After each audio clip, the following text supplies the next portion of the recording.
turning on the Wi-Fi like Obama to a white guys. Temper in the center of when the bill with some white lies. But that's politics, gets colder than the wildest thing. Hello, and welcome to another episode of Inside the Six with Ian and Thomas. Hello. Not much news going on this week. Really, the only thing happening was international friendlies. There's no Champions League. There's no, English Premier League. It was all international games this week, and there were some big games happening. I think the biggest one of the break so far was definitely the whooping of Argentina by Spain.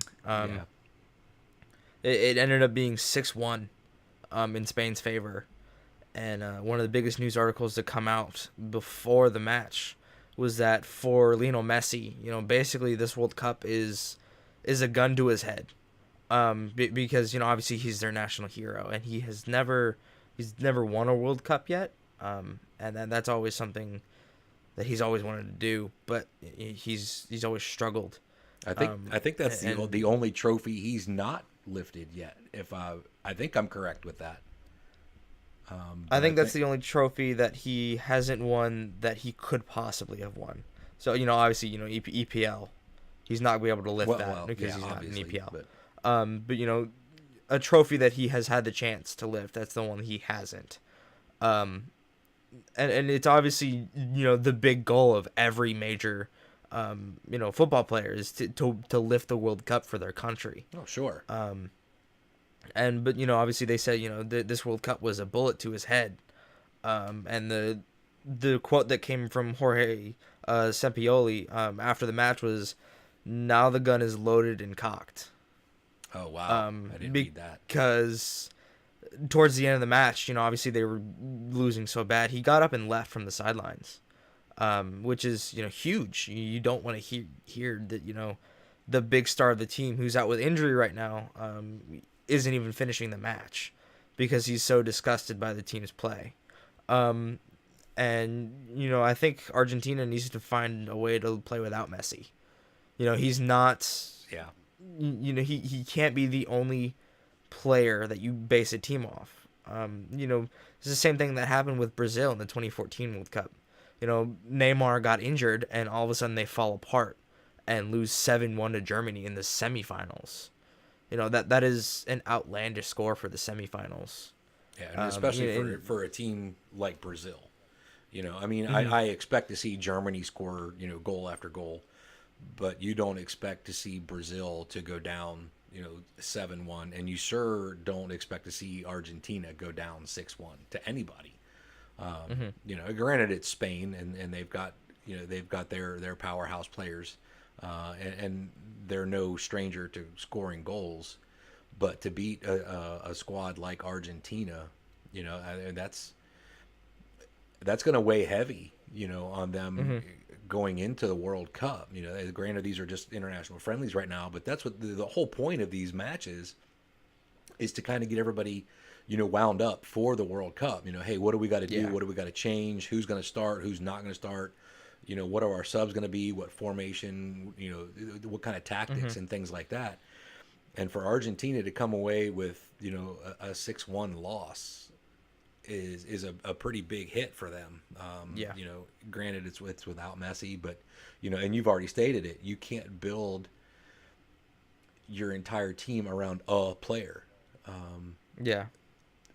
So they're going to have to come up with some kind of new tactics. And also, they're also without Angel Di Maria. They're also without Sergio Aguero. And obviously, those are the three big names that they have on that team. Basically, that left the attacking up to Gonzalo Higuain, who is aging. He can't perform, and I don't think he'll be heading to the World Cup with Argentina this summer.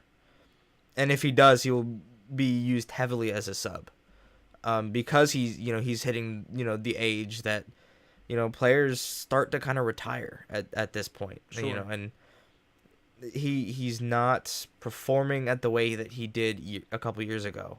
I mean, he's obviously still playing top level football. I believe he's in Italy right now. He's with Juventus. He's still playing top level football, but I mean, how long can he keep doing that? Can he be the only striker? And this game obviously proves he can't. You've got Isco with a hat trick. before coming off in the 76th minute. Spain, obviously didn't have a very good showing at the 2014 World Cup.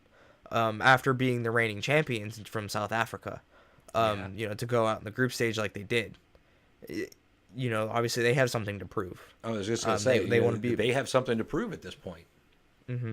They want to be able to come out and say, hey, look, we didn't do very good 4 years ago. We're going to come back and win this time. We got this. This is going to be easy. Which is exactly the kind of mentality you have to have. You need to be able to, look up from your mistakes and be like, yep, that happened. We're going to go right past it and keep pushing forward, which is exactly what needs to happen. And the same thing actually happened with the Brazil-Germany match. Obviously, the replay of the semifinal from the last World Cup. Brazil, the word that I saw a lot was Brazil got their revenge. It was only a 1-0 victory. And a lot of the news coming around it was Leroy Sané on Germany wasn't performing at the level that he was expected to perform. Well, and another cool stat about that is with Brazil winning that match, it is 1-0, but Gabriel Jesus scored a goal that broke Germany's 22-game unbeaten streak.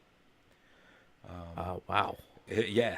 So I mean that's a pretty big feather in the cap. With Leroy Sané, apparently not performing the way they would hoped that he would have performed.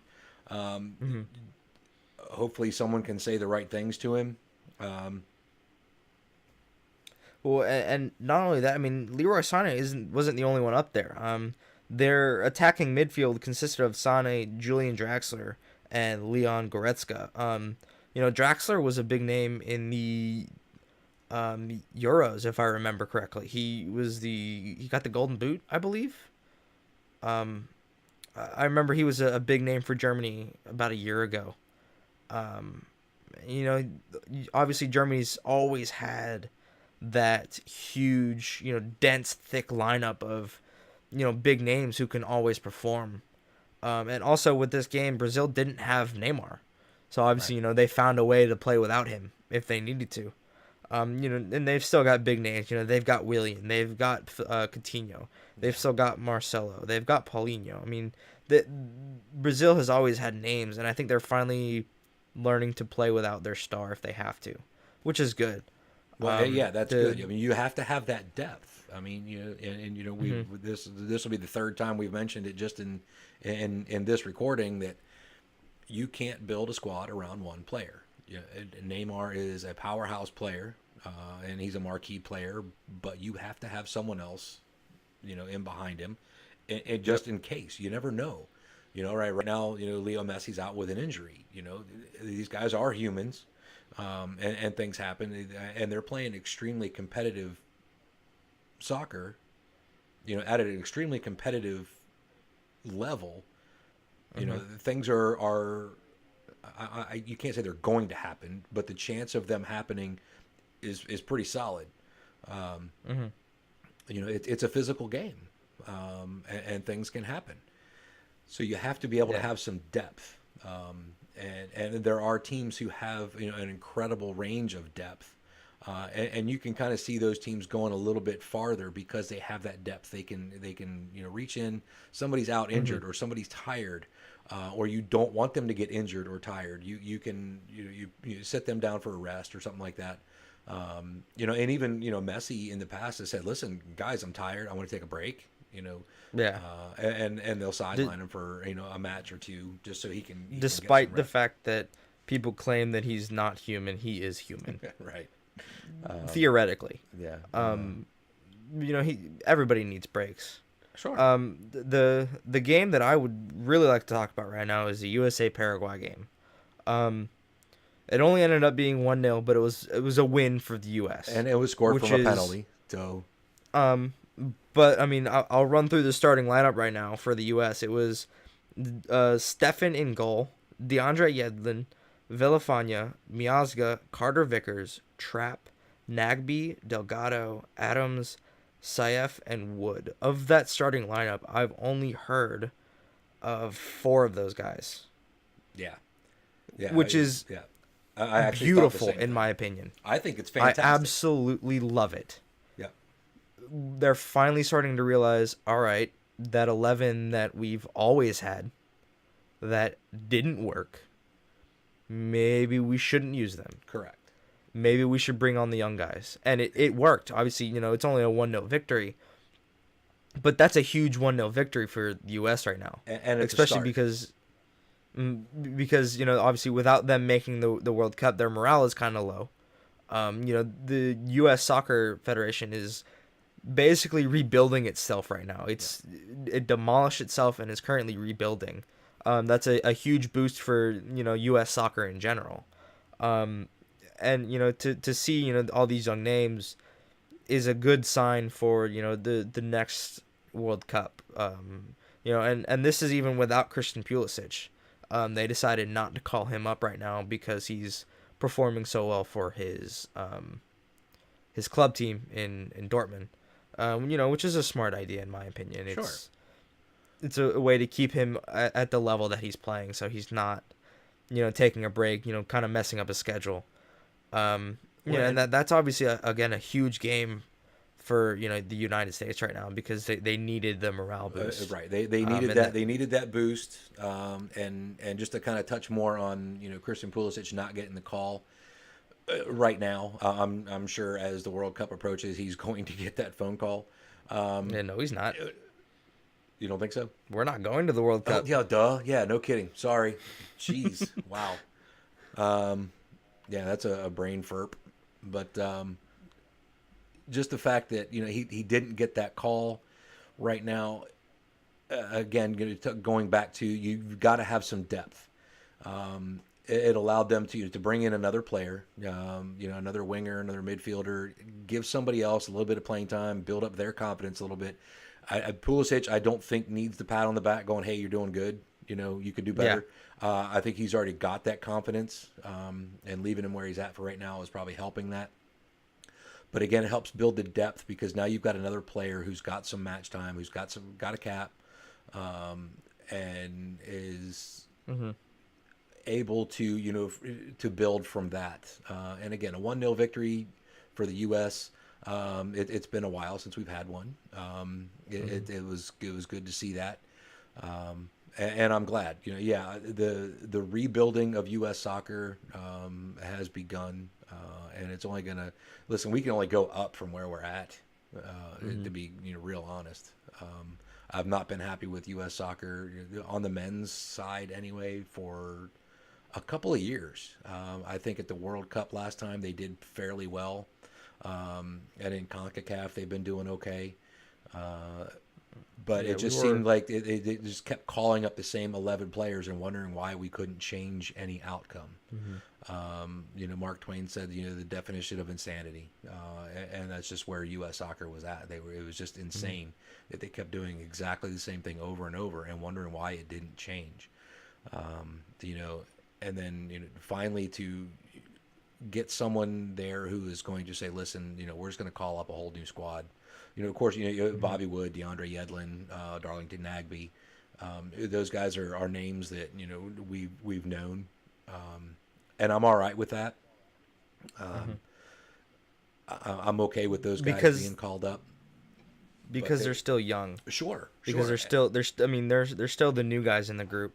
And they're performing. They're showing us, hey, we're young. Give us a chance. Keep letting us. Don't let those old guys back in. Keep putting us in. Right. And obviously they played well enough to get the win.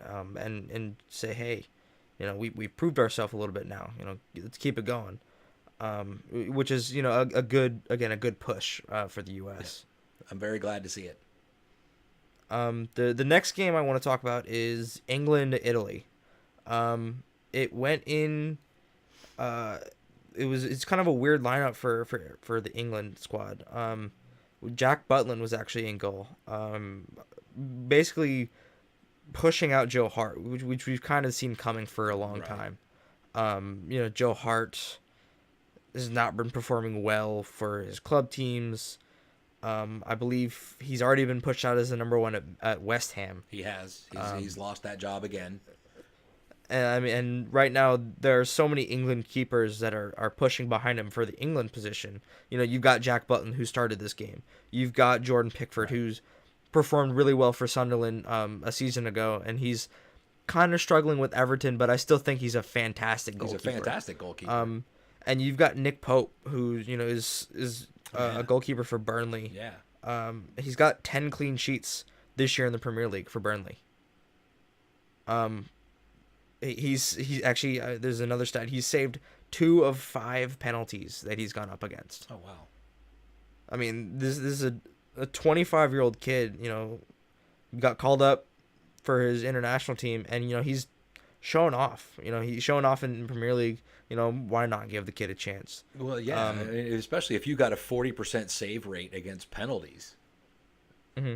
That's unheard of. I mean, that is fantastic. And then for another thing for the Italian team, Gigi Buffon actually did not start this game. They've got Gigi Donnarumma in goal, who is a goalkeeper I'm a very big fan of. He kind of got his up and coming fame, at AC Milan. He was known as the PK stopper. He is a very tall goalkeeper, and he's so acrobatic. I think it's kind of a tossing of the baton because obviously Gigi Buffon will probably be retiring very soon. Yeah. I think he's gonna finish off probably this season. If not this season, then definitely next. I think he's chasing one last trophy in Champions League, which he's never won. And obviously that's a sad thing to say, but it's time to pass the baton sometimes, and I think this is definitely one of them. The game ended up being 1-1, and from everything I've read, it's actually a very big disappointment for the England squad. Apparently, everybody expected England to win this game, and even Gareth Southgate, who is the manager for England right now, was very disappointed. Apparently, he came out and said that his tactics will be changing drastically from this point to the World Cup. And a lot of the critics and a lot of the pundits have been saying that, England should try an all-out attack. England has a lot of young names in attacking positions that are very, very good. I mean, you've got, Dele Alli, you've got Jordan Henderson, you've got Marcus Rashford, you've got Adam Lallana, you've got Jesse Lingard, you've got Jamie Vardy, you've got Raheem Sterling. Don't forget Harry those Kane. Are, Harry Kane, who will be coming back from injury before the World Cup. I believe so. These names are huge. And I think an all-out attack would work perfectly for them. Yeah. You've got, decent defenders in Kyle Walker and John Stones. Apparently John Stones didn't have the best game. I was going to say, John Stones apparently didn't have the best match. Apparently Raheem Sterling had a pretty good match. You kind of expect Raheem Sterling. He's not... he's not the most consistent, but he's more consistent than inconsistent. Mm-hmm. And I mean, even for England, you've still got Alfie Mawson for a defender. Oh yeah. This time he did not start. He was replaced by James Tarkowski, who I've never actually heard of. But James. This is actually. I almost want to say he's with Watford. Plays for Burnley. Burnley. Okay. All right. But he's not. He's obviously a young guy, which is what you want. Right. But this is an England squad that I would be scared to play against. Well, I think got they have a fair chance. Mm-hmm. I don't know that I can say they have a fair chance of winning the World Cup. I think they have a fair chance of contending. Yes, they're able to. They're going to push some of these other squads, to work a little harder. Sure. And obviously that's kind of again their goal. A lot like Spain, they haven't been performing very well the last couple of World Cups. They haven't been living up to the expectation, of England. England is the birthplace of football. It's where the sport didn't really begin, but it's where it grew its popularity. Yeah. It's it's its home. And to see that home team not performing in its own sport is kind of a shame. And it's always fun to see Germany play. Germany's always fun to watch, just because they're so destructive. Right. But you want to kind of see them do well, and I think this year will be a good year for them, just because it's such a they have such a good squad. They have so many names now. And that's huge. Let's see, there's only a couple more games that I really want to go over. And even going back to England, Javier Clemente, who's a former Spain coach, pointed out that the England squad has fantastic potential, but suspects that their unpredictability will be a problem in Russia. That's a quote from a headline from FOTMob. They kind of cruised through qualifications for Russia. But the unpredictability, how are they going to perform from one match to the next is going to be key for England. You went through their attacking squad, and they have some good defenders. They have some top quality goalkeepers. If they can put all the pieces together and get these guys to work together, like you said, it'll bring a little bit more glory back to English football, which is a style of football that I enjoy watching a lot. It's just because it's attack minded. Their unpredictability is going to be it's going to be a key factor. Can they contain that? Can they put the pieces together and keep them together? See, I'm trying to find. There's a game that I want to look for. There it is. France, Russia. I was actually just looking at some of the stats from that, with Pogba with a goal and assist, and of course Kylian Mbappe. I'm not talking about stats. Oh. Did you hear about the underlying news? No. There were racial slurs and racial chants chanted at Paul Pogba and Ousmane Dembele by the Russian fans. Give me a break. Which is huge news running around right now. Yeah. This does not bode well for Russia. Obviously they are hosting the World Cup. You want to get rid of that as soon as possible. Absolutely. And just on behalf of soccer fans around the world, I'll apologize, to both of those guys for that. Those aren't true soccer fans. Those are idiots who wound up with tickets. Those are two of some of the best players in the world. Yeah. Paul Pogba, plays for Manchester United, is a elite name in the sport right now. And Ousmane Dembele plays for Barcelona consistently. He gets assists, he scores goals, he's there for games. Call somebody names like that. It's just ridiculous. Yeah. There's already investigations underway to see what's happening, and apparently this isn't the first time that it's happened at this stadium. Apparently it's the stadium, the location. I believe it was St. Petersburg. Well, that just tells me that Russia deserved a 3-1 loss to France. Yeah. Oh, absolutely. It's just it's filthy to think about. I really don't want to go over much more of it because it's terrible. Well, apparently it's not 2018 in Russia yet. So. Yeah. Again, we're in 2018. Right. There's no reason for it. It's just, and I know, ending racism in football has been a huge, campaign in the last, decade. Well, yeah, they even in Champions League, they wear it on their sleeve. It says respect, and that's the whole point of that respect logo on the Champions League jersey sleeve is exactly how it should be. Yeah. It is the people's sport. The world plays soccer. Right.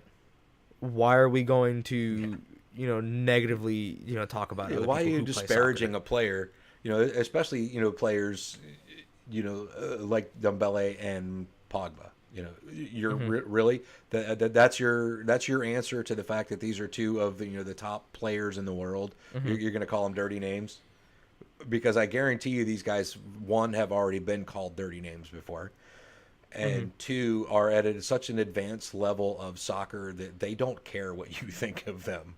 Exactly. So not only did you make a fool of yourself, but you wasted your time. I mean, So, I'm sure Pogba. I'll apologize, to Dembele and Pogba on behalf of real soccer fans around the world. I mean, Pogba makes millions of dollars. He obviously, it's probably going to affect him, but it's something that I'm sure he can move past. Yeah. I don't think he should have to. It never should have happened. Sure. But to move on from it, Kylian Mbappe, scored 2 goals for France. This is a 19-year-old kid who is demolishing everything he touches. Yeah, Pogba had the other goal. But yeah, Kylian Mbappe. I mean, you hear his name all the time. I mean, he plays for PSG. He's tearing up the French league there. He plays for France, who was arguably one of the better teams in Europe. If not one of the better teams in the world. And he's tearing up things there. It's awesome to see a young kid, doing so well at his age. And it's not like he has, one good season and then he's done. He's consistently playing, which is, beautiful to see. And I'm sure we've gone over it before. Yeah. The fact that he can continuously play at the level that he does is awesome to think about. It is awesome to watch. Just and because he's still a teenager. He can. Yeah, exactly. That's really all I have for the international matches. There wasn't much else. I mean, Portugal lost to the Netherlands 3-0, which is actually kind of a surprise right now. Yeah, it was just kind of a surprise. But the Netherlands was a lot like Spain, where they had a good streak, and everybody's like, oh, they're a really good team.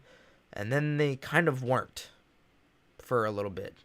And I don't really know what happened. Because I don't think anybody, I think Arjen Robben still plays international football. He's obviously the big name on the Netherlands. But, I mean, the Netherlands is, I guess, kind of having one of their resurgence seasons. Or not really season. Resurgence games right now. Just because I guess they have something to prove as well. Well, and they've got some time. They also failed to qualify for the World Cup. So, I mean, right now, they've, maybe they're just in a rebuilding phase themselves, as U.S. soccer is. Ronald Koeman took over for the Netherlands national team, I think in February. So this is, a first win for him. So, maybe, again, just like U.S., they got a little bit of a confidence builder. They scored 3 goals against Portugal, which is, no slouch. 3rd in the world right now in FIFA rankings. Well, there you go. See, they beat number 3. And deep down that might hurt a little bit, knowing that they just beat number 3 and didn't qualify for the World Cup. But again, now they've got that confidence. Let's move forward. Let's think about the next 4 years. See if they can get back in there. I don't really have a whole lot either. I found a cool little tidbit. And you might find it interesting being a goalkeeper that David De Gea and Marc-Andre Ter Stegen both came out and said they do not like the World Cup ball. It's the Adidas Telstar 18, and they say it moves a lot. And Ter Stegen's actual words were, "It's really weird." And they're actually asking for the ball to be changed before the tournament starts. Apparently, Leo Messi is absolutely enthralled with it. He thinks it's a fantastic ball. And I'm sure as a striker he is. Exactly. He wants it to move. Goalkeepers don't want it to move. And I remember in the 2010 World Cup, the ball was was it the Jubilani? I can't answer that. I think it was the Jubilani for the 2010 World Cup. And that ball was specifically designed to curl in the air, which was it was actually a big controversy at that time. Goalkeepers hated it because it was almost unpredictable as to how it would curve. Obviously the strikers were training with it so they could figure it out, But obviously, you know, it's hard for a goalkeeper to react to something that's gonna change direction without any, like, I guess, forenotice. Again, like you said, as a goalkeeper, I didn't like the Jubilani. I remember, you know, playing, you know, some of my club games, you know, when I was young, and that was the ball that we used. I hated it. I absolutely hated it. I haven't played with the new 2018 ball. I know it looks kind of cool. Apparently it's designed after I believe it was the 1978 World Cup ball. Yeah, something like that. Basically just kind of like a, hey, you know, back to the past, you know, this is kind of cool. Right. You know, again, you know, coming from the words of, you know, top goalkeepers like De Gea and Ter Stegen, you know, obviously that's a big thing, you know, if they change the ball before the tournament. I mean, that's going to, you know, change things quite a bit. Sure. I mean, that's really weird tidbit of news. Yeah. I think with that, I don't have anything else to go over for this episode. I really don't either. You got Premier League starts back up this weekend. FA Cup will be the 21st and 22nd of April. Be FA Cup semifinals. Manchester United versus Tottenham on the 21st. And Chelsea versus Southampton on the 22nd. Very excited for those games. Yeah, I'm very excited about those two. And then apparently Manuel Neuer, a well-known goalkeeper, has been out with injury for a while, is back in light training now. He's very cautiously optimistic about a return date. But they said if he wants to make it the World Cup squad, he's got to start playing now. I don't think that's going to happen. He's just now, he said he got emotional because he was allowed to run at 100% for 5 minutes. And that's all they would allow him. Wow. So, you know, full training for him is probably, you know, a little ways off. He's not saying it's when kind of they're expecting. That's a big hit for Germany if they don't have him back. Yeah. You know, they've been playing for years with him. Yeah. You know, obviously Bayern Munich has been able to, I guess, push their way, you know, past it. And, you know, Germany has Marc-Andre Ter Stegen. I believe as their number one goalkeeper right now, who is you know, the goalkeeper for Barcelona right now. Yeah. You know, and he's a fantastic goalkeeper. I don't think it'll be much of a problem for Germany if they don't have him back. Because again, like we said, they have the depth. You know, they have players that, you know, can perform at any level, whether they're first, second, or third on the list. But I think with that, we'd like to thank you guys for tuning in to this episode. I'd like to thank Macrophonic MC. He is a guy that does our intro outro music. He's a wonderful person. Makes fantastic music. You should check it out. There will be a link in the description for that. If you would like, check out our t-shirt shop. It would help us a lot. There is also something I found out recently. We will have, it's one link. We'll be selling stickers with our logo. Relatively cheap for what they are. I've got one on my computer right now, and it's actually really cool. It's pretty cool. There'll be a link to that in the description. I'd like to thank Ian for doing this with me. Thanks, I'd like to thank you guys for tuning in. Make sure you subscribe. Check out our social media in the description, and we'll see y'all next week.